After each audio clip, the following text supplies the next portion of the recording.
예, 우리는 그동안에 10계명을 1계명부터 10계명까지 지난주에 다 마쳤습니다. 이 1계명부터 10계명까지의 모습을 지난주에 못 보여드렸던 이미지로 보면 이렇습니다. 자, 보시면 지금 이렇게 하나님과 조시는 분 없으셨죠? 예. 하나님, 위에가 하나님, 밑에가 인간이라고 하면 하나님과 인간이 교제하고 소통할 수 있었는데 그만 뭐가? 죄가 들어왔습니다. 예. 죄가 들어와서 그만 이렇게 갈라져 버리고 말았습니다. 이렇게 갈라져 버린 이 상황에서 하나님은 우리를 모른다라고 버려두지 않으시고 우리를 하나님과의 관계가 회복되도록 끊임없이 하나님은 이제 무엇을 통해서? 언약을 통해서 하나님과의 관계를 회복해 하며 하나님의 나라가 회복되어 가는 길을 허락하셨습니다. 자, 그래서 지금 이 마침내 아담 언약이 깨어져 버리고 난 뒤에 노아의 언약, 아브라함 언약, 그리고는 이 아브라함 언약이 신의 산 언약으로 연결되는 첫 고리가 10계명이었습니다. 자, 그런데 이렇게 계명이 몇 계명이에요? 1, 2, 3계명, 그 다음에 또 5, 6, 7, 8, 9계명. 자, 1, 2, 3계명은 하나님과 관련된 계명, 5, 6, 7, 8, 9계명은 사람과 관련된 계명인데 이 마지막 10번째 계명은 마치 첫 번째 하나님과 인간과의 관계가 깨어져 버리게 했던 것이 사단이 심어놓은 뭐 때문에? 탐심 때문에 그렇다. 이 10번째 장은 지금도 끊임없이 하나님이 다시 회복해 하신 하나님과 인간과의 이 관계 회복을 끊임없이 캐려고 저렇게 날카롭게 치고 들어온다는 것이죠. 이럴 때마다 우리는 하나님은 우리로 하여금 끊임없이 회복할 수 있는 이 치고 들어오는 이 사단이 심어놓은 탐심을 끊임없이 물리칠 수 있도록 뭐를 주셨습니까? 안식을 주셨습니다. 하나님께서 창조하신 것처럼 하나님께서 구속하신 그것을 하나님은 결코 포기하시지 않을 것이다 하는 것입니다. 그러니까 안식일 날, 오늘은 이 안식이 여러분 안식일 하니까 마치 안식교가 지키는 안식일로 이해하면 곤란하다고 그랬죠? 안식의 날입니다. 안식의 날, 욤 샤바트, 안식의 날이에요. 안식하는 그 날, 이 왜 주일로 바뀌었는가 이런 건 지난주에 얘기를 했으니까 이렇게 이 주일은 그러면 주일은 1계명부터 4계명까지가 하나님을 향한 것이고 5계명부터 10계명까지가 인간을 향한 것이라고 말하기 곤란해졌다는 것이죠. 1계명부터 3계명은 온전히 하나님과 관련된 것이지만 이 4계명은 하나님과 인간을 다시 회복해 하는, 즉 안식일이 사람을 위해서 있는 것이지 사람이 안식을 위해서 있지 않다라고 말씀하셨습니다. 즉 다시 말하면 안식일의 주인인 예수님이 이 땅에 오셔서 사람이 안식일을 위해서 있는 것이 아니라 안식일이 사람을 위해서 있다라고 얘기합니다. 즉 다시 말하면 이 안식일은 하나님이 너희는 안식일을 기억하여 거룩하게 지키라고 말씀하는데 이것은 하나님이 인간들에게 뭔가 찬양을 듣고 높임을 받고 무슨 물질을 받기 위해서 하나님이 요구한 것이 아니라 뭔가 세상 속에서 하나님과 관계가 깨어져 버린 인간이 갖고 있는 그 탐심, 인간의 속성 속에 있는 그 탐심 때문에 이것들을 통해서 망가져버린 하나님과의 관계를 회복할 수 있는 은총의 방편으로 준 것이 안식의 날이다. 그런데 이 인간 편에서, 하나님 편에서는 7째 날 쉬셨지만 여섯째 날 창조된 인간 편에서 바라보면 이 안식의 날은 첫날이었습니다. 이것을 성취시킨 게 누구예요? 예수 그리스도입니다. 예수 그리스도가 안식 후 첫날, 즉 오늘 우리가 지키는 주일에 안식하시기 시작했어요. 부활하셨습니다. 우리는 이것을 오늘 주일로 섬기는 것이죠. 그러니까 안식의 날이라고 하는 이 기본 정신은 구약이나 신약이나 어떻습니까? 동일합니다. 변할 수 없어요. 다만 이 안식의 날에 이제는 주인 되신 예수 그리스도가 오셔서 성취하신 그것을 이제는 따라서 우리는 이 본래 창조 때 가졌던 그 안식의 날 인간편에서 첫날에 내가 창조된 것도, 내가 구속을 통한 재창조된 것도 하나님의 은혜라는 것에 대한 하나님이 하신 일을 기억하며 그 하나님이 하신 일 앞에 내가 감사함으로 반응하는, 그리고는 회복의 은총을 누리는, 이게 바로 안식의 날, 즉 주일. 우리한테는 안식의 날인 주일에 우리가 어떻게 해야 되는가를 우리는 그동안에 살펴보았습니다. 자, 그렇다면 이제 갑자기 십계명은 다른 데는 막 한 장, 두 장씩 나가다가 십계명만 한 계명씩 나가니까 지루했죠. 예, 출애굽기 몇 주 안 지나면 끝납니다. 금년에 레위기까지 끝나려고 그래요. 레위기까지. 오전 예배만 레위기. 오늘 오후 예배 마태복음 2장의 예수님 탄생 이야기는 여러분 안 들으면 후회합니다. 진짜 후회합니다. 제 농담이 아닙니다. 자, 그러면 너무 오랫동안 쉬었기 때문에 이렇게 출애굽기를 다시 좀 정리해 봐야 되겠습니다. 자, 이제 출애굽기는 어떤 책입니까? 하나님께서 이스라엘 백성들을 어떤 과정에 불러내셔서 하나님의 백성으로 삼게 되었는지를 쭉 기록하면서 하나님이 이 이스라엘 백성들을 불러내서 특별하게 하나님 백성을 삼은 이유가 뭐냐? 지상에 하나님의 나라를 수립하려고 하는 것이었다는 것입니다. 자, 그래서 잘 보면 여러분 제가 다 가려놨잖아요. 자, 밑에 가려놨죠? 자, 봅시다. 대주제가 뭐라고요? 하나님이 뭐를 따라? 언약을 따라. 이거 그냥 써놓은 말 아닙니다. 언약을 따라 지상에 뭐를? 하나님의 나라를 수립하려고 하는 것입니다. 자, 이런데 이게 두 가지로 다시 항상 큰 걸 알고 조금씩 이렇게 나가면 쉽겠죠? 다시 나누면 애굽으로부터 구원을 받은 이스라엘이 1장부터 18장까지라면 하나님의 백성으로서의 이스라엘이 19장부터 40장까지, 즉 육적으로 정치적으로 해방을 얻었다면 이제는 영적으로 다른 자유한 존재에서 다시 영적으로 새롭게 되어지는 이것이 19장 이후라는 것입니다. 이것을 다시 각각에 대해서 나누면 왼쪽에 2개, 오른쪽에 2개. 그렇죠? 자, 왼쪽에 뭐예요? 하나님의 준비. 그 다음에 하나님이 준비하고 난 뒤에 마침내 이스라엘을 애굽에서 구원하는 장면이 왼쪽이고, 오른쪽은 언약을 체결하고 그리고는 하나님과 함께 거할 신혼집. 그게 뭐예요? 성막을 지으라는 성막 건축 지시와 건축 그리고 봉헌이 나와 있습니다. 이거를 좀 더 구체적으로 보면 이렇죠. 그렇죠? 하나님 나라의 시의 완성, 그리고 지도자 모세의 준비, 그리고 난 뒤에 하나님의 자기 계시 과정, 내가 여호와인 줄을 알리라, 내가 이렇게 하리니 여호와인 줄을 알리라. 그리고는 뭡니까? 유월절과 출애굽. 그리고는 뭐예요?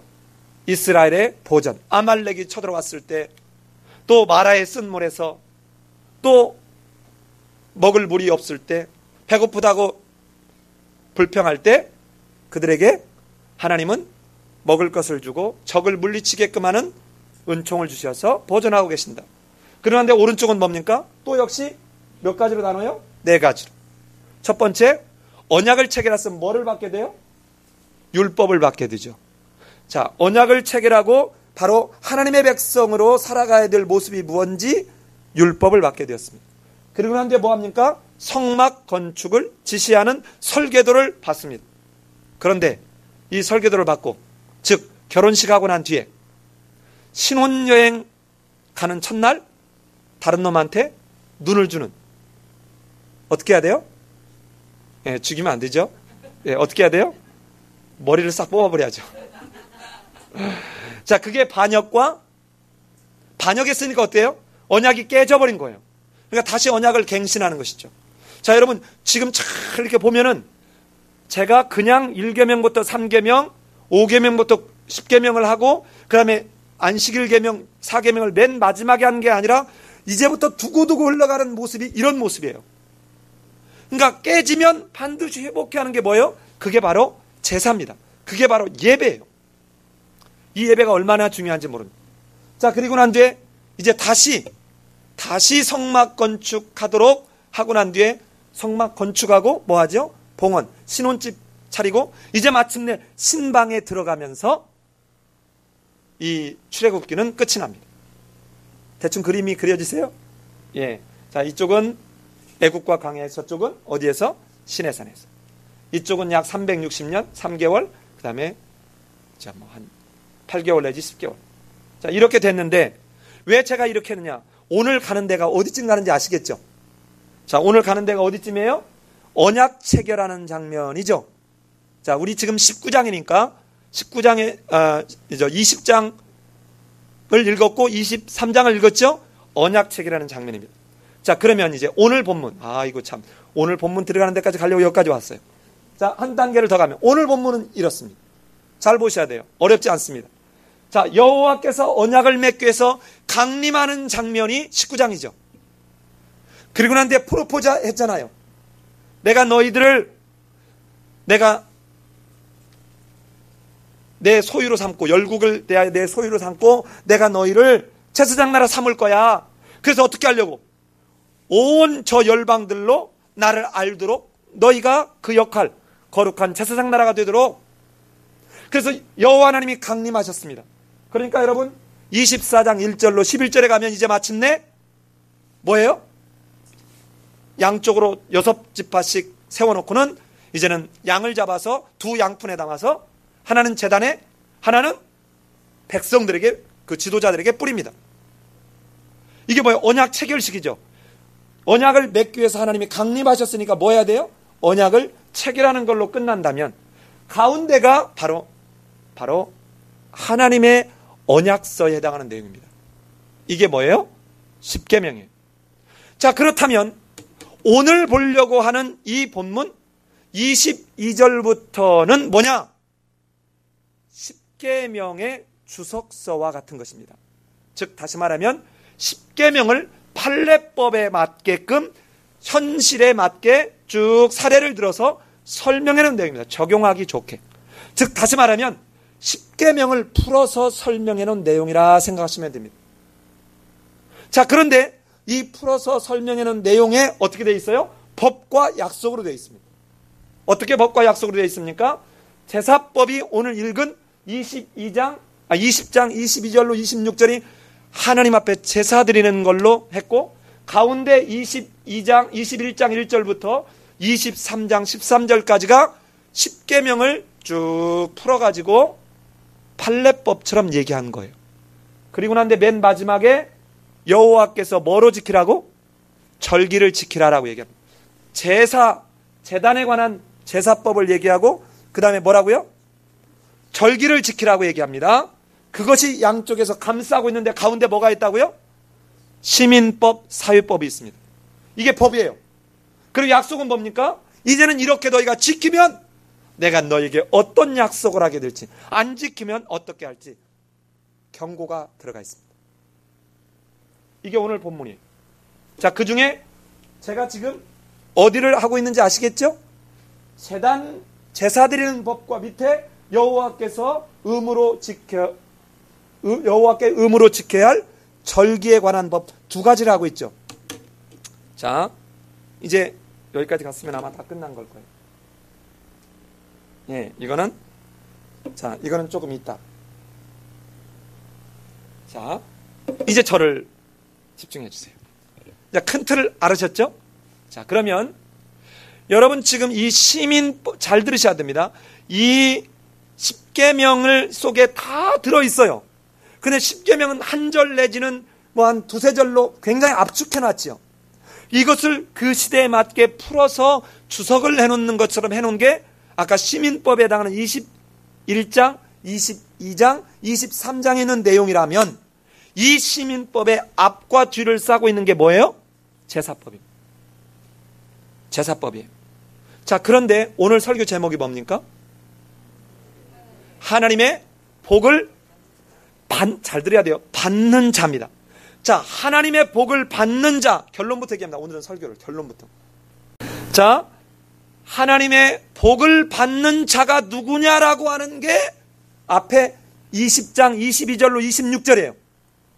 이 복을 받는 자, 받는 자가 어떤 자냐를 얘기했으면 받은 자가 어떻게 해야 되는지가 23장 아까 14절로 19절에 있는 말씀입니다. 그래서 오늘 설교 제목이 뭐라고요? 하나님의 복을 받는 자와 복을 받은 자, 받는 자와 받은 자예요. 자, 그러면 간단합니다.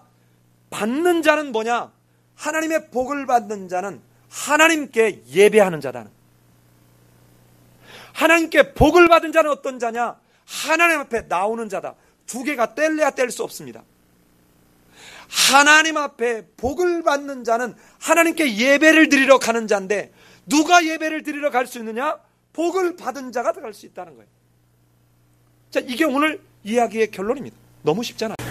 자, 그런데 여기서 중요하게 하나 우리가 고민해 봐야 될 내용이 있습니다. 제가 한 절도 안 빼놓고 성경을 다 읽는데 18절로 21절을 빼지 않았습니까? 자, 여러분, 지금 이 본문은 십계명이 끝난 17절로 바로 이어서 22절로 이어집니다. 자, 한번 가볼까요? 어디를 가보냐면, 자, 다시 19장을 갑니다. 19장 16절 우리 같이 한번 읽읍시다. 19장 16절 우리 같이 한번 읽읍니다. 19장 16절 읽습니다. 시작.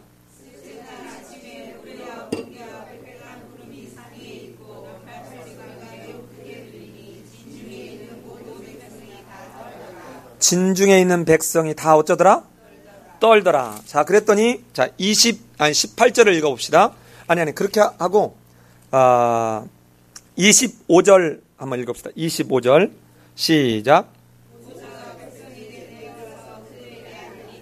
자, 이게 지금 어떤 사람이냐면 저를 보세요. 지금 이스라엘 백성들에게 하나님이 자, 시내 산에서 강림하시면서 야 모세야, 이스라엘 백성들이 이 산에 올라오지 못하게 하라. 올라왔다가는 내가 저들을 칠까? 내가 염려한다. 그러니까 너는 꼭 주의시켜라. 이 말을 당부를 반복해서 하시죠. 그리고 난 지금 모세가 내려오는 거예요. 무슨 말인지 아시겠습니까? 자, 내려왔어요. 내려왔는데 지금 그때 이스라엘 백성들이 그 하나님이 강림하는 장면을 보니까 어때요? 막 아까 보니까 우리가 우르릉 쾅쾅 하고 여기서 번쩍 저기서 번쩍. 여러분 어때요? 비 오는 날 막 우르릉 갑자기 옆에 아파트 막 꽝 하고 때리면 아이고 하나님 나 뭐 죄진 거 있나? 이런 생각 안 드세요? 자, 지금 이런 상황이라고요. 그런 상황에 백성들이 뭐 한다고요? 떨고 있어요. 떨고 있어. 지금 아직 하나님이 말씀했어요? 안 했어요? 안 했어요. 그런데 모세가 내려왔습니다. 내려왔는데 우리 18절로 갑시다. 20장 18절로 같이 읽습니다. 시작.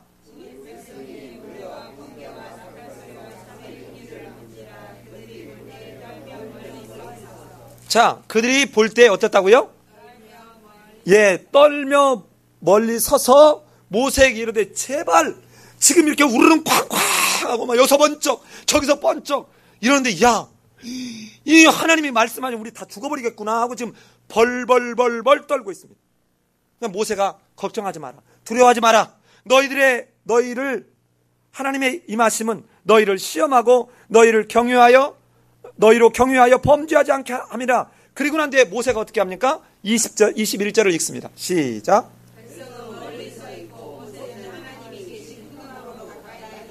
자, 그러면 지금 이 앞에 나와 있던 십계명이 있고 난 뒤에 십계명을 듣고 난 뒤에 이 백성들이 벌벌벌 떨어서 제발 하나님이 말씀하지 않게 해달라고 한 게 아니고 이어지고 있습니다.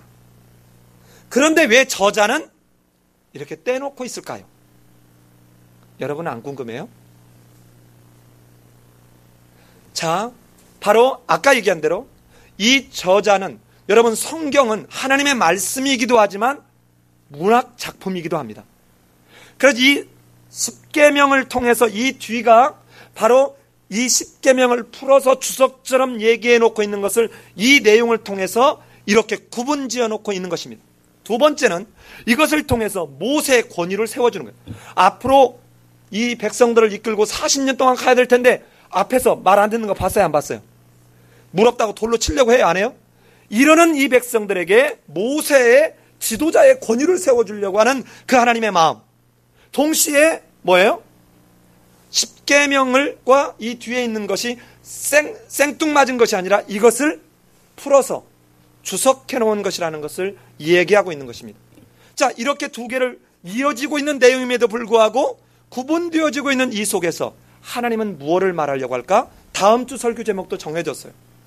어떻게? 자, 보세요. 복을 받는 자는, 이제 복을 받는 자에 관한 이야기가 20장 22절로 26절이라면 복을 받아서 누리는 삶을, 복을 누리는 자의 삶이 시민법이에요. 무슨 말인지 아시겠습니까? 복을 누리는 자의 삶. 그리고 난 뒤에 아까 절기에 관한 법은 뭐예요? 이 복을 누리는 자, 즉 복을 받은 자가 어떤지 하나님 앞에 나오는 거예요. 하나님에게 보이려고, 하나님 앞에 감사하려고 나오는 거예요. 지금 아직 이 20장 22절로 26절은 하나님 앞에 예배하는, 제단을 쌓는 그 방법을 알려준 것입니다. 자, 그런데 자, 보십시다. 잘 들어보셔야 돼요. 22절을 읽어보시면, 우리 같이 한번 읽어볼까요? 자, 복을 받는 자가 누군지, 복을 받는 자, 시작.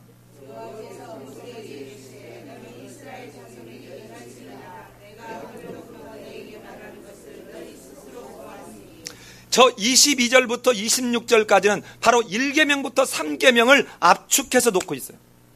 자, 뭡니까? 이렇게 얘기하고 있잖아요. 내가 어디로부터? 하늘로부터 너희에게 말한 것을 너희 스스로 뭐 했다? 보았다는 거예요. 자, 모세야 하고 하는 이 말을 하나님이 임하시고 말씀하시는 걸 들었다는 것이죠. 자, 이랬을 때 잘 보세요. 여기서 이 지금 22절에서 말하려고 하는 내용은 한마디로 얘기하면 내가, 나 여호와가 누구인지를 분명히 알라는 거예요. 나는 땅에 있는 존재가 아니라 어디에 있는? 하늘에 있는 존재다. 하나님의 본성을 상징적으로 어디로 얘기하고 있습니까? 하늘로 얘기하고 있습니다. 여러분, 마태복음에 가면 유대인들은 하나님이라는 말을 못 썼죠. 뭐라고 했죠? 하늘이라고 했습니다. 그래서 하나님의 나라라고 마가복음에는 끊임없이 얘기하는데 마태복음에서는 뭐라고 얘기해요? 하늘나라, 천국이라고 얘기합니다. 우라노, 이 하늘이라는 말을 써요. 하늘. 예? 하나님이라는 말을 쓰지 않습니다. 자, 즉 유대인들, 이 지금 이 이스라엘 백성들에게 말하기를 하나님의 본성을 상징하는 이 하늘이라는 표현을 쓰면서 이 세상의 어떤 물질이나 어떤 존재로도 비교할 수 없는, 모방될 수 없는 존재인 것을 내가 누구인지를 너희는 알라 라고 말하는 것입니다. 그런데 신명기에 가면, 신명기가 뭐죠? 이와 같은 이 하나님이 주신 율법을 그대로 재해석해 놓은 데가 신명기죠. 이 신명기 4장 19절에서 뭐라고 얘기하냐면 이렇게 말씀합니다.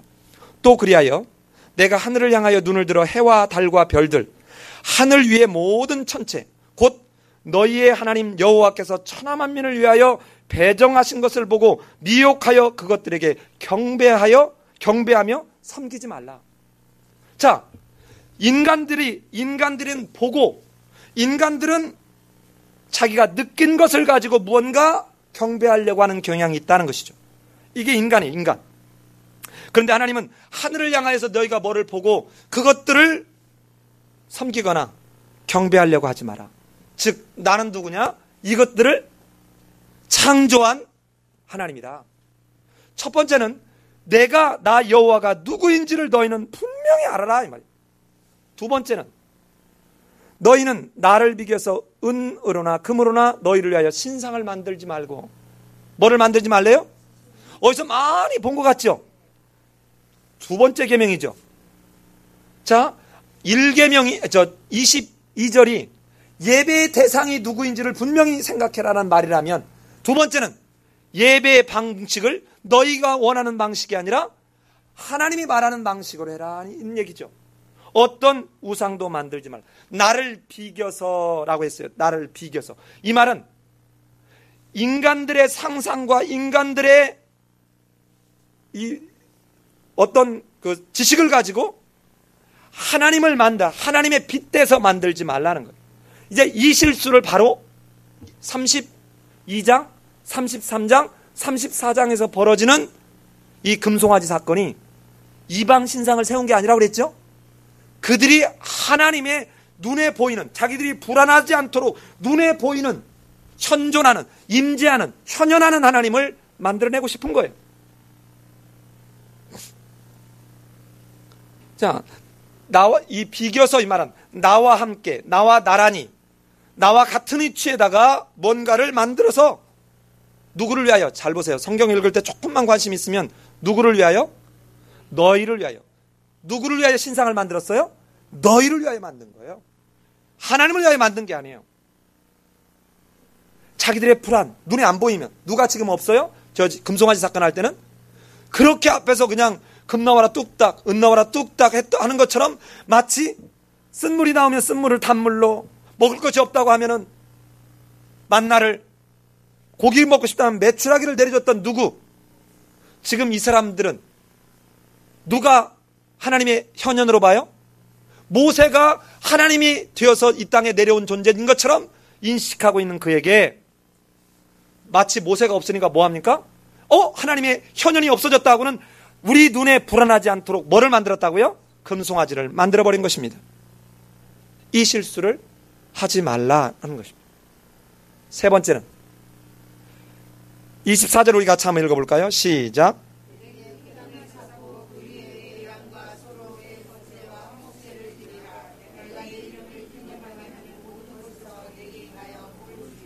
예. 자, 이 세 번째에서는 지금 무슨 얘기를 하고 있나요? 자, 내게 토단을 쌓고 그 위에 내 양과 소로 내 번제와 화목제를 드리라. 내가 그 이름을 기념하는 그 모든 것을 내게 복을 주리라. 이 24절이 이 가운데 절이죠. 그죠? 5절에서 가운데 절인데 예배의 핵심이 뭔지를 너무도 정확하게 얘기하고 있습니다. 1절, 2절에서 22절, 23절에서 얘기한 것을 다시 한번 집약하면서 예배의 핵심이 뭔지를 얘기하고 있어요. 다시 보세요. 누구에게 토단을 쌓아요? 예배의 대상은 누구여야 된다는 겁니까? 하나님이어야 돼요. 예배의 대상은 하나님이 합니다. 내게 토단을 쌓아라. 자, 두 번째는요, 번제와 화목제를 드리라는 것입니다. 자, 번제는 뭐에 대한 것입니까? 내가 죄를 졌을 때 이 죄를 고백하는 장면을 말하는 것입니다. 죄의 고백을 담는 것, 내 죄를 용서받기 위한 것입니다. 화목제는 뭡니까? 그러니까 죄를 용서받은 자가 하나님 앞에 감사의 표현으로 드리는 게 화목제였습니다. 그렇다면 예배의 대상이 하나님인 것을 알았다면 예배에서의 핵심은 뭐냐? 죄의 고백입니다. 여러분, 우리 교회 예배 순서가 왜 맨 처음에 죄의 고백으로 시작하는지 여러 번에 걸쳐서 이야기했죠. 여러분, 아무리 여러분이 예배를 아주 경건하게 하루 종일 교회에서 있으면서 예배를 드린다 해도 하나님 앞에 번제를 드리는 이 과정, 즉 하나님 앞에 나의 죄를 고백하는 이 과정이 없는 예배는 하나님 앞에 연락될 수 없는 예배입니다. 화목제는, 오늘 우리에게 말하는 화목제는 뭘까요? 우리가 죄의 확신을 가지고 하나님 앞에 드리는 찬양입니다. 하나님 앞에 드리는 찬양이고, 그 다음에 우리가 예배를 듣고, 아직 우리 교회는 축도를 못하고 있지만 이 축도의 의미가 뭡니까? 세상을 향한 파송입니다. 축도는 세상을 향한 파송식이에요. 자, 화목제는 내가 하나님 앞에 죄의 고백을 하고 하나님의 말씀을 듣고 난 뒤에 그 말씀을 통해서 말씀과 함께 역사하시는 성령의 변화시키는 그 능력을 경험한 우리가 하나님 앞에 기도로, 찬양으로 고백해드리는 이것이 화목제와 같은 것입니다. 그리고는 마침내 이제는 여기서 끝나지 않고 어디를 향해서? 세상을 향해서 하나님 나라의 제사장으로서 나아가는 이 모습이 바로 예배의 핵심이라는 것입니다. 이렇게 하는 자, 즉 하나님 앞에 죄를 용서하고, 죄 고백을 하고 용서를 받고 하나님 앞에 감사와 감격 가운데 세상 속에 하나님을 알리고 전하기 위해서 나가는 그들에게 하나님이 어떻게 하겠다는 겁니까? 누가?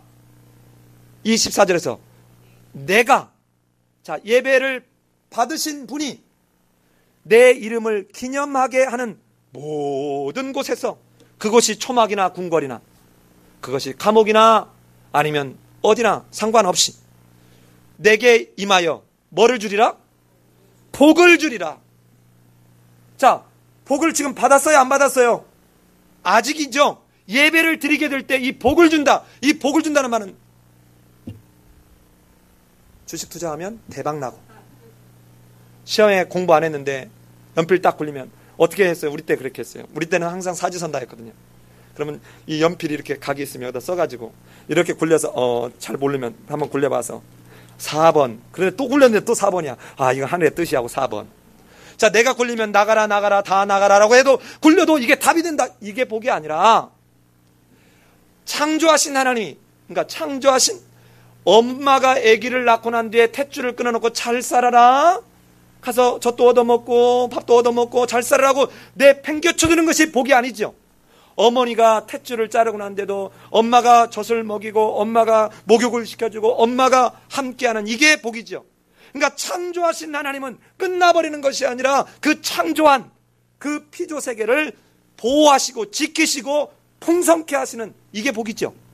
그렇다면 하나님께서 죄를 고백한 그 사람들을 하나님과의 관계를 회복케 하셨다면 그 진짜 복은 뭡니까? 그들과 함께 하사 그들을 지키시고 그들을 보호하고 그들을 하나님과의 관계성 안에 하나님의 보호와 지키심 속에 머물도록 인도하시는 것, 이게 뭐라고요? 복이라는 것입니다. 예, 그저 내가 원하는 것이 잘 되는 것이 세상적 이 가치 기준에 의해서 되는 것이 복이 아니라, 물론 이런 것들은 세상적인 하나님이 복 주는 것과 전혀 상관없냐, 그 말을 하려는 게 아닙니다. 무엇을 먹을까, 무엇을 마실까, 무엇을 입을까 염려하라, 염려하지 말라. 염려하지 말라. 이 모든 것은 이방인들이 구하는 것이다. 그런데 너희는 그러니까 입지 말고, 너희는 먹지 말고 고고하게 살다가 이슬 먹고 그러다가 내가 부르는 날 와라, 이 말입니까? 이 모든 것이 너희에게 있어야 될 줄을 하늘에 계신 아버지께서 아신대요, 모르신대요? 아신대요. 그러니 너희는 먼저, 항상 먼저 그의 나라와 그의 의를 구하라. 그리하면 이 모든 것을 어떻게 하실 것이다? 토하실 것이다. 우선순위의 문제입니다. 자, 복을 받는 자가 누구인지를 말하고 있습니다. 자, 그러니까 가운데 예배의 핵심을 얘기하고 앞에서 하나님이 누군지, 예배의 대상이 누군지, 예배를 어떤 방식으로 드려야 되는지를 얘기했다면, 뒤에 2절에서는 예배 드리는 자의 태도에 대해서 2절을 얘기하고 있습니다. 예배 드리는 자의 태도는 어때야 되느냐? 돌로 제단을 쌓거든. 그러니까 토단으로 제단을 쌓았는데 뭘로 쌓거든? 돌로 쌓거든. 어떻게 하지 마라? 예, 다듬은 돌로 쌓지 말고 내가 청으로 그것을 쪼면 부정하게 함이니라. 이게 왜 청으로 쪼으면 부정했는지 모르겠는데, 아마도 앞에 새긴 신상들을 만드는 걸 보면서 여기다가도 뭔가 우리나라 그러잖아요. 이 계단 올라가면서 보면 양쪽에 막 용 탁 만들었고 막 해태상 탁 만들어 놓고 이걸 해놓으면 불이 안 난다, 뭐 이런 식으로 하는 거잖아요. 이런 어떤 거기다 또 인간이 가만히 못 있어. 어떤 예배에 인간의 가공적인 요소가 드러나가는 게 아니다. 여기서 무지무지 중요한 내용이 뭡니까? 여러분, 예배는 드리는 자의 만족이 아닙니다. 내가 만족, 드리는 자, 우리가 만족하는 그 예배가 진짜 예배가 아니라, 예배의 중심은 받으시는 분의 흠양에 있습니다. 근데 우리는 보통 어때요? 내가 막 그날 막 찬양하다 눈물 콧물 빼면 은혜 받았다고 생각하는 거예요. 누군가가 막 죄를 지적하고 막 하나님의 말씀에 대해서 설교자에게 막 저 듣기 싫은 소리 좀 안 했으면 좋겠다. 지금 누구의 만족입니까? 예배자의 만족입니다. 내가 원해서 가서 이 돌을 싹 깎아가지고 이렇게 하지 말라는 거예요. 그런데 우리 이런 경우가 너무 많아요. 여러분, 예배 드리는 내가 눈물 콧물을 빼고 마음속에 막 견딜 수 없는 격정이 생겨나는, 이것이 은혜일 수도 있지만 자기 카타르시스일 수도 있습니다. 시어머니한테 엄청 구박을 받고 사는 며느리가 어느 날 그날 설교자가 왔는데 용케도 설교를 했는데 딱 그 말이 나오면 이게 어떻게 돼요? 이게 싹 자기의 이 상황과 연결이 되면서 얼마나 좋겠어요. 여러분, 제가 실험을 해봤습니다. 제가 어느 회사에 가서 강의를 종종 하잖아요. 강의를 가서 하는데 여러분 성경제 이야기 한 줄도 나오지 않았습니다. 이번에 어느 회사에 그 3만 명 중에 400명만 그 직위에 있을 수 있어요. 그럼 몇 %예요? 여러분 1.3%예요. 로망이죠. 꿈에도 그리는 포지션이잖아요. 적어도 25년 정도 있어야 될 올라가는 직위. 여기 승진자들 64명인가를 모아놓고 강의를 제가 3시간 동안 하는데 여러분 마지막 강의 끝나기 10분쯤에 그 사람들 중에 3분의 1을 제가 울렸습니다. 남자들만 다인데도 저는 거기서 하나님이 이들에게 감동을 하게 주옵소서하고 주여 삼창하지 않았고 어떤 성경구절 되지 않았습니다. 그런데도 그 사람들은 감격에 어찌할 줄 모른다. 그리고는 뒤에 저한테 어떤 사람은 이메일을 보내오기도 하고 중국에 가서 약 400명을 놓고 강의한 적이 있어요. 거기서는 거의 50%가 정말 눈이 뻘거지도록 울었어요. 자, 여러분 제가 지금 강의를 잘한다는 말을 하려고 하는 게 아니고 잘 들어보세요. 은혜는 드리는 자의 만족이 예배가 아니라는 거예요. 은혜는 드리는 자의 만족이 아니라 진짜 은혜는 뭐냐면 내가 하나님 앞에 예배를 드렸는데 나도 모르게 내 삶이 이제는 예전에 하지 못했던 남을 미워하지 말라는 말을 그렇게 들었는데도 이게 안 됐던 그것이 내가 결단되어지면서 이 삶이 변해가는 이것이 은혜를 입은 것입니다. 내가 그때 오는 감정적 어떠한 그 뭔가 이모셔널한 뭔가가 은혜가 아니에요. 진짜 은혜를 입은 자는 내가 예를 들어서 끊임없이 뭔가 나쁜 것에 내가 꼬임에 넘어가고 있는데 어느 순간 나도 모르게 딱 끊어지는 거예요. 물론 이 속에는 의지적 결단이 있습니다. 하나님이 주신 지정의 가운데 의지와 이 감정을 가지고 하는 결단이 있어요. 진짜는 이것입니다. 이게 은혜예요.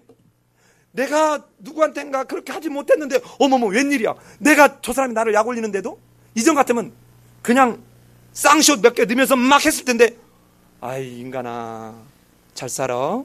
이렇게 내가 바뀌어가고 있더라. 이게 뭐라고요? 은혜가 임하는 거죠. 진짜 복을 얻는 건 이것입니다. 근데 우리는 보통 어떻게 해요? 눈물 콧물 다 빼고 주차장에 가서 누가 차 세우는데 열받게 하면 쌍시옷 팍 나오죠. 이거 은혜 아닙니다. 전부 자기 착각이에요. 자기 착각입니다. 자, 이렇게 자 보십시다. 그래서 하나님은 예배 진정한 자 복을 받는 자는 이렇게 예배를 드리는 자인데 이 예배를 드리는 자의 그 모습이 어때야 되느냐? 아까 있던 중심 구절에서 보면 진짜 복을 받는 자, 즉 예배를 정말 바르게 드리는 자는 하나님이 찾으시는 제사는 어떤 거다?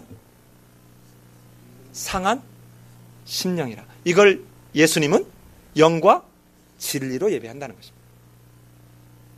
가난한 영, 심령이 가난한 자. 이 가난하다는 게 뭡니까? 끊임없이 나 자신을 비우는 거예요. 나 자신을 비우는 거예요.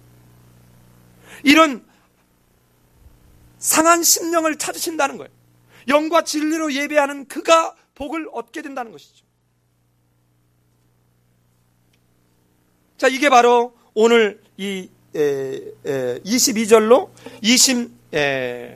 26절에서 누가 복을 받냐? 하나님께 복을 받는 자는 하나님께 예배하는 자다. 예배가 뭐냐? 예배는 드리는 자의 만족 이것이 아니라 받으시는 분의 흠양이다. 그 받으시는 분이 흠양했을 때 나도 알 수 없는 방법으로 하나님은 내가 이전에 끊지 못했던 것을 끊게 하는 풍성함에 거할 수 있도록 복을 주신다는 것입니다. 여러분 생각해봐요.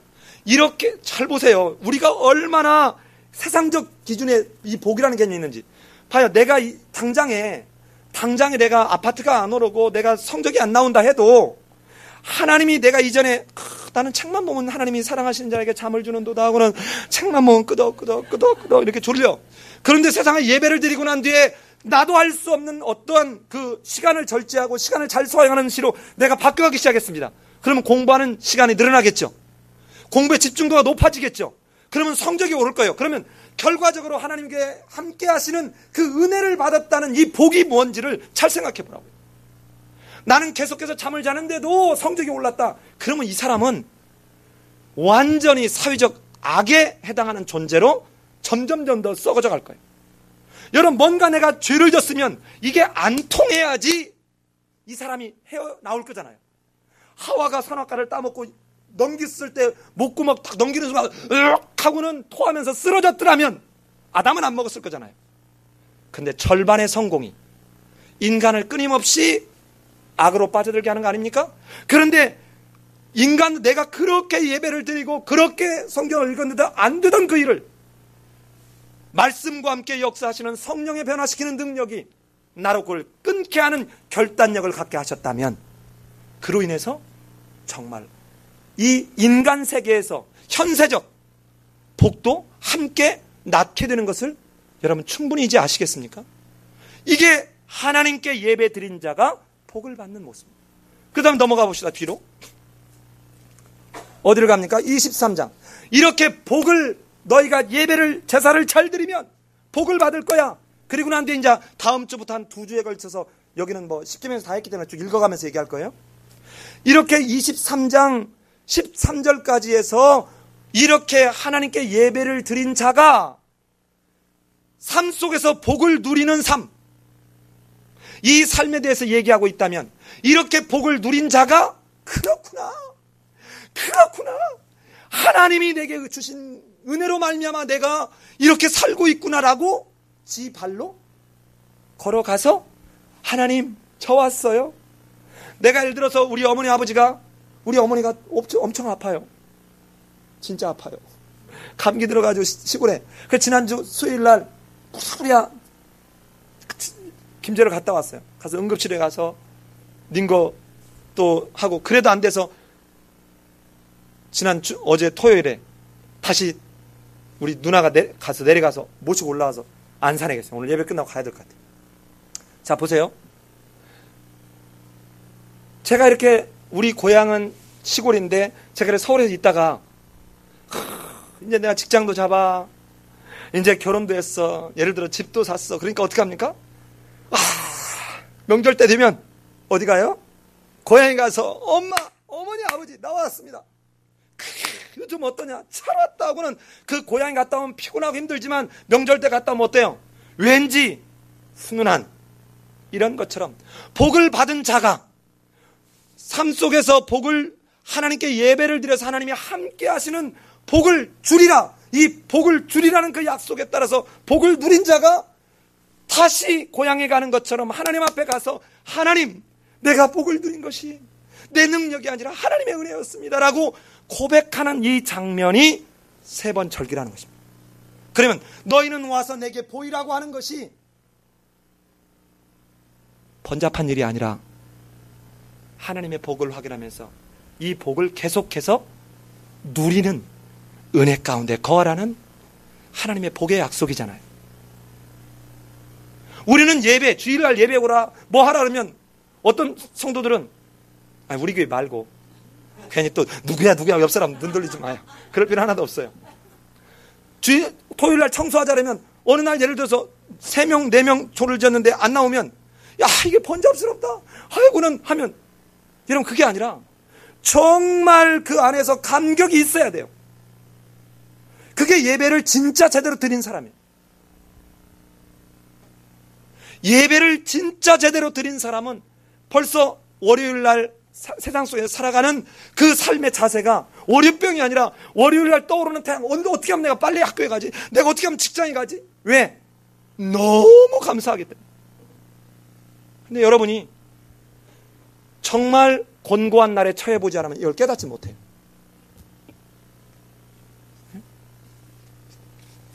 우리 집사람이 저랑 91년도 12월에 결혼했는데 올해가 2012년도잖아요.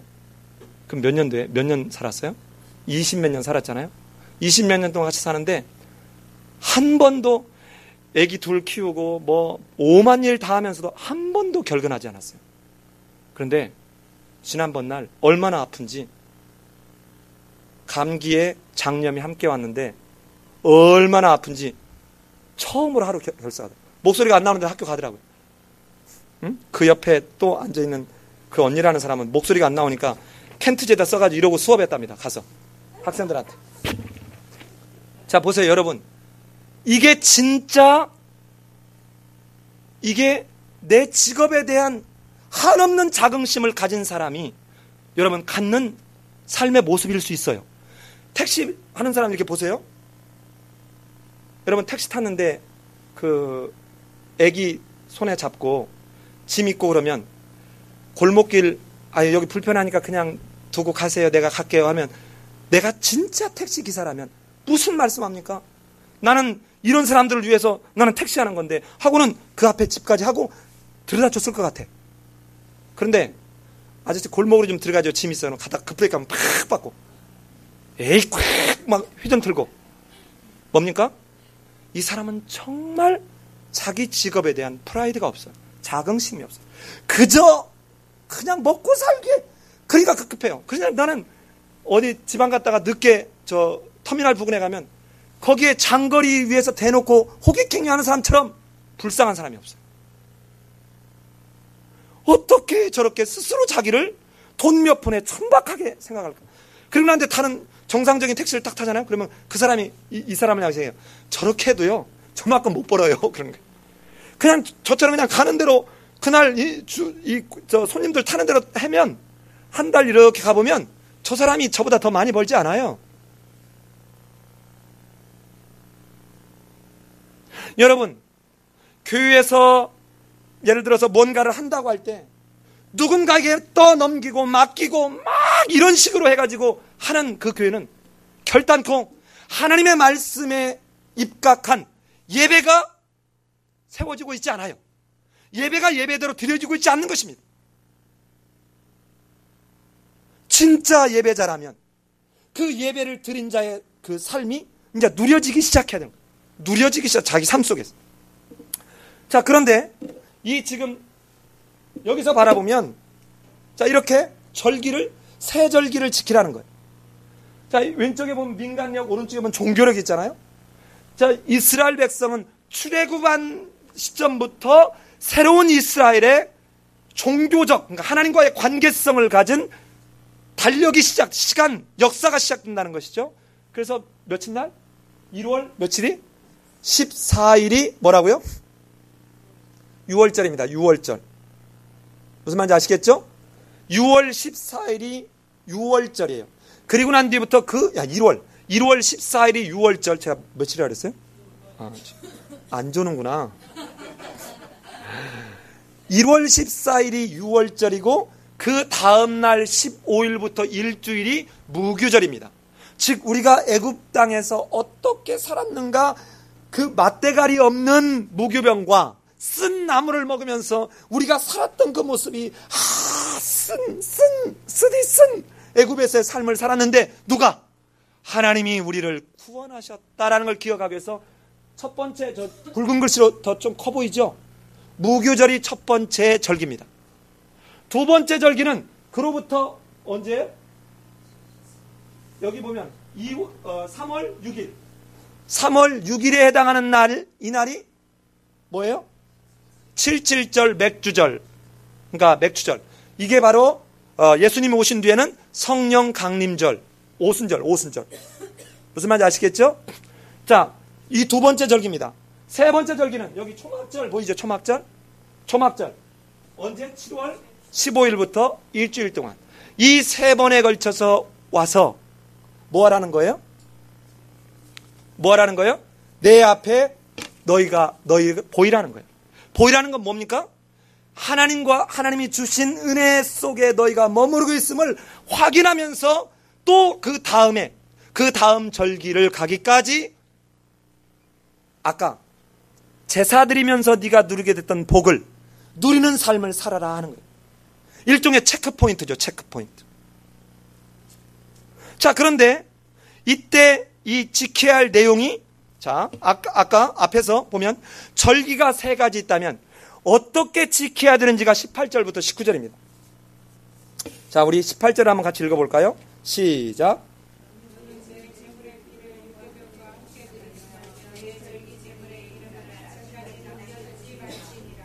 예, 그 다음에 19절.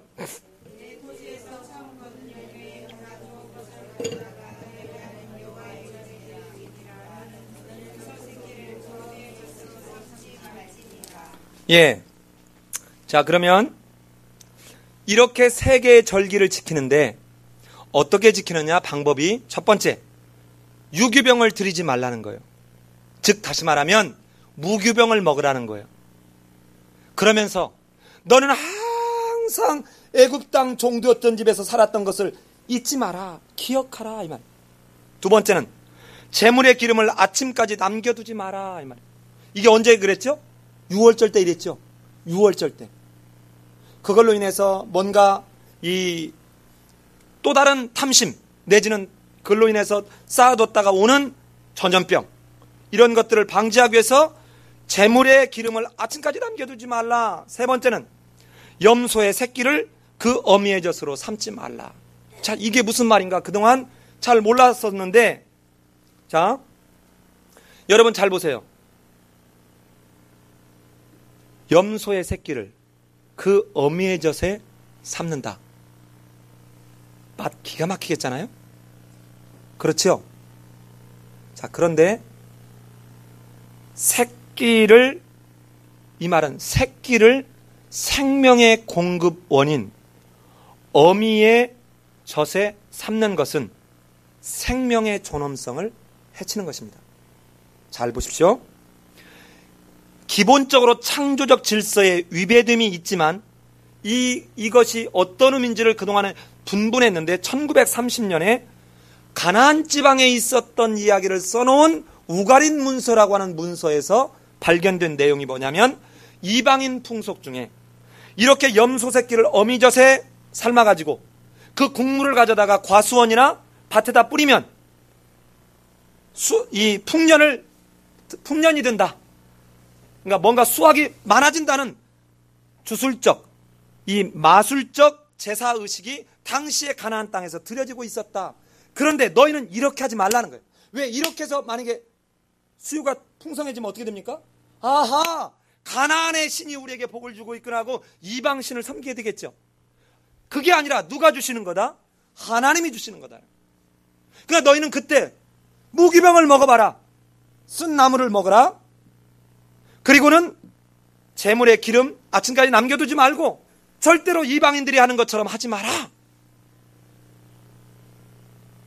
자, 앞에 20장에서도 앞부분은 예배의 대상이 누구고 예배의 방식이 어떤 방식으로 드려야 되는가를 얘기했다면, 뒤에서도 끝에 부분, 뒤에 부분에는 예배의 방식과 예배자의 자세를 얘기하고 있죠.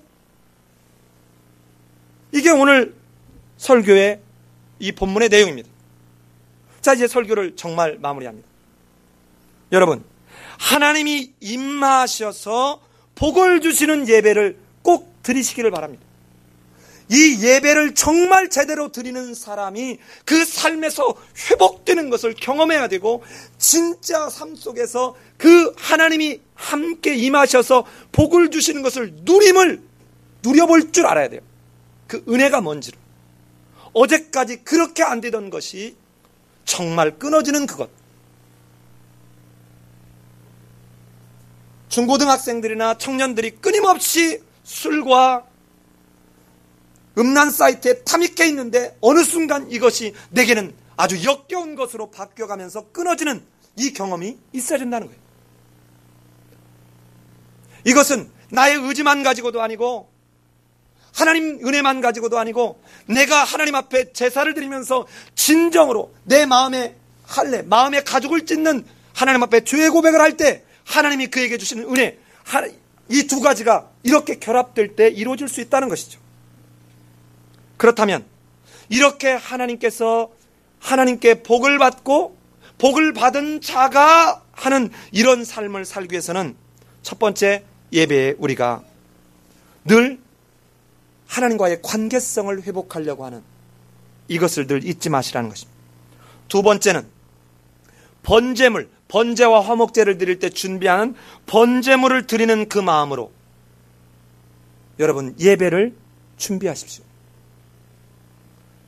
예배의 시간, 하나님께 드리는 예물, 더 소중한 번제물을 준비하는 그 모습은 바로 내 삶입니다. 내가 일주일 동안 열심히 살았던 그 삶 이상으로 예배 드릴 수 없어요. 하나님 앞에 예배를 어떻게 드렸냐? 그 예배를 드림 이상으로 세상 속에서 초월해서 살 수가 없습니다. 여러분, 하나님의 말씀과 예배를 통해서 내가 깨닫게 되고 은혜를 얻은, 그 감격을 얻은 그걸 가지고 세상에 나가 살을 때, 살면서 보니까 하나님의 은혜가 얼마나 소중하고 감사한지를 깨닫게 되고 다시 돌아와서 그 예배는 더 성숙하고 풍요로워지게 될 것입니다. 예컨대 여러분, 구체적인 적용을 하나만 해보죠. 여러분 헌금할 때 어떻게 합니까? 그냥 주일날 나가고 주머니 뒤져서 대충 이렇게 저처럼 이렇게 1,000원짜리 하나밖에 없네? 하고는 하나? 이거는 헌금 아닙니다. 제가 봤을 때는 헌금 아니에요. 내가 일주일 동안을 살면서 물질의 많고 적음을 떠나서 하나님 앞에 정말 예배를, 이 번제물을 준비하는 그 마음으로 하느냐는 거죠.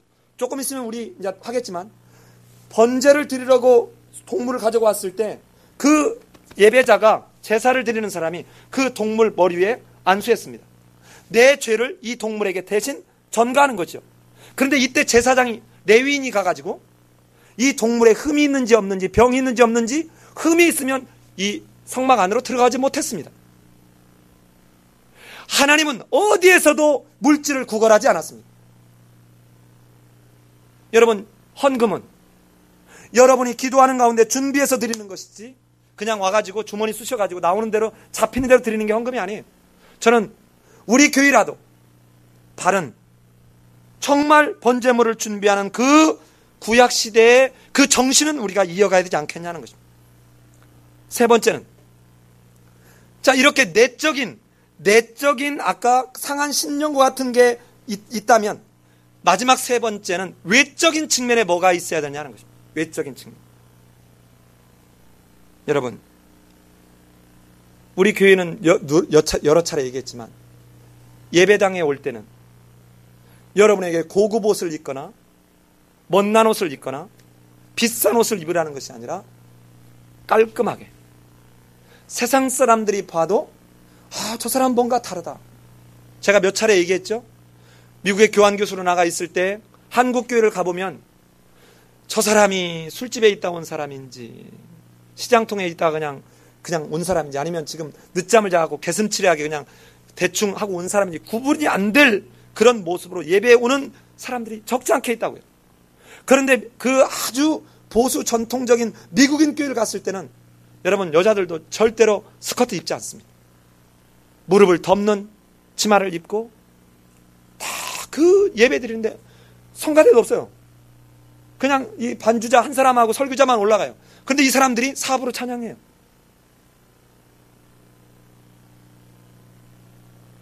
여러분, 특히 여름철에, 겨울철에는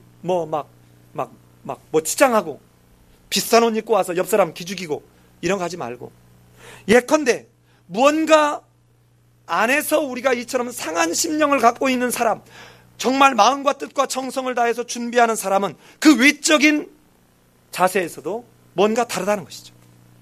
뭔가 다르다는 것이죠. 결론적으로 얘기하면 예배자의 삶은 이제는 세상이 바라보는 역할 모델이 되어야 된다는 것입니다. 저는 우리 삶예배인교회 성도들이 하나님 앞에 바른 예배를 드려서 복을 받는 자들이 되고, 복을 받고 난 뒤에 마침내 다시 신나서 그 감격으로 하나님 앞에 나와서, 하나님, 내가 일주일 동안 세상에서 살아보니까 정말 하나님의 은혜였습니다. 내가 어떻게 이걸 끊었는지 몰라요. 내가 어떻게 이런 상황에서 이렇게 했는지 몰라요. 하나님 너무 감사해요. 이 고백이 여러분 삶 속에 계속해서 반복되어지면서 마치 끊임없이 예배가 오는 것 같지만, 다음 주에 또 주일을 맞는 것 같지만, 그 매주 주일은 내 인생에서 영원히 유일무이한 예배가 될 수 있기를 예수님의 이름으로 기도합니다. 우리 같이 한번 기도하겠습니다. 여러분, 한번 잠시 오늘 들은 말씀을 상고하면서 기도해 봅시다. 우리의 예배드림이 어떤 것입니까? 정말 이 주일날 예배를 위해서 토요일부터, 아니 일주일 동안 세상에서 살면서 그 하나님과 함께 호흡하고 있습니까? 토요일날 저녁은 예배를 내가 보다 더 경건하게 마음을 다해서 드리기 위해서 일찍 잠에 들고 정말 주일 예배를 사모하는 그런 마음이 지금 있으십니까? 또 내가 하나님 앞에 예물을 드리는 것도 주일 전에 기도하면서 하나님, 내가 구원받은 감격을 기억하며 예수 믿지 않아서 죽음 가운데 놓여 있는 저들에게 나처럼 구원받아 하나님께 예배하는 이 감격을 누리게 해달라는 마음으로 헌금을 드리고 있습니까? 정말 이렇게 바르게 예배를 드리는 자는 하나님이 임하여 어떤 곳에 있든지 복을 주시겠다는 것입니다. 그리고는 그 다음 주에 다시 올 때는 세상 속에서 하나님이 주신 그 복을 누리며 기쁨과 감격으로 더 하나님 앞에 온 마음과 뜻과 정성을 다해서 드리는 그 예배를 드리는 우리의 예배의 모습인지요.